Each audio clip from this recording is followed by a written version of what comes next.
Yeah, what's Before yeah. we get into your poetry reading and everything, could you give a little bit about yourself? I am Roger Pineda. I also go by Arya Pineda as my author name. I wrote The Bitter Taste of Happiness, came out last year in October. I'm a writer who writes for fun. This was just, so The Bitter Taste of Happiness was just a passion project. I wrote because my best friend threatened my friendship with her if I didn't do anything with my writing. So I came out with this thing to save it, really. Yeah. But if anything, I'm thankful for her because like I wouldn't have pursued anything if it wasn't for her. When people tell me to be myself, I can't.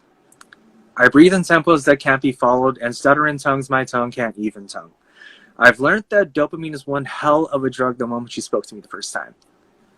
I felt jitters in my chest, my heart ironically beating to the beat of staying alive because I've never felt more animated than that moment.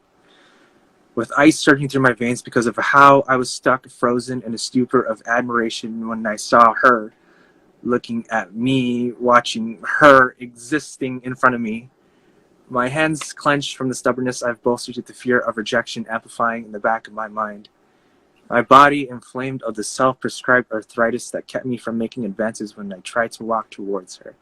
You mentioned it's hard to get inspiration during these times. What usually gives you inspiration? Kind of sad to say, but anything tragic or unfortunate. Mm-hmm. But like when I do write about tragedy and something unfortunate, I do try to write it in a more positive light. Yeah. So like that last piece I wrote, someone came out to me, unfortunate, but also positive because I'm happy it was with me again. Like, what if I was just a partner who just didn't understand?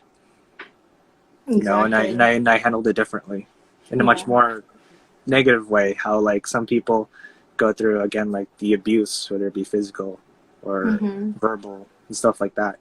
What if I just didn't understand? But yeah, so honestly, anything tragic or unfortunate, I try to find something within it.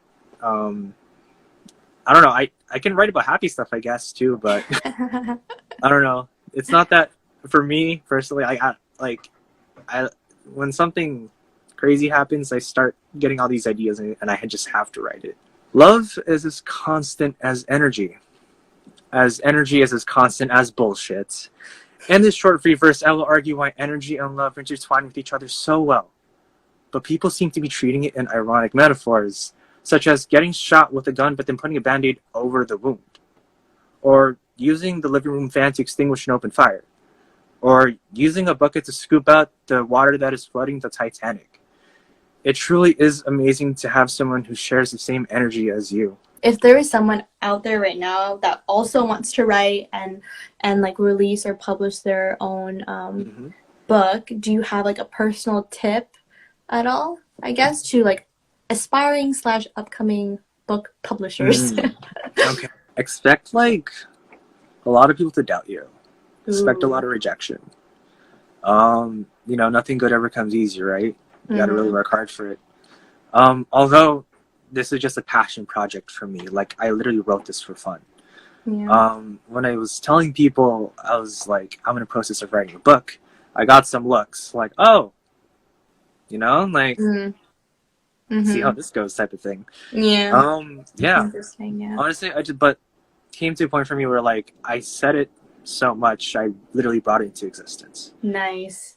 Yeah. Yeah. So like, Manifestation. honestly, Fred Van Vliet, bet on yourself. Thank you, Roger. Thank you for everyone tuning Oh, thank you in. so much. Bye. Okay, bye. Bye.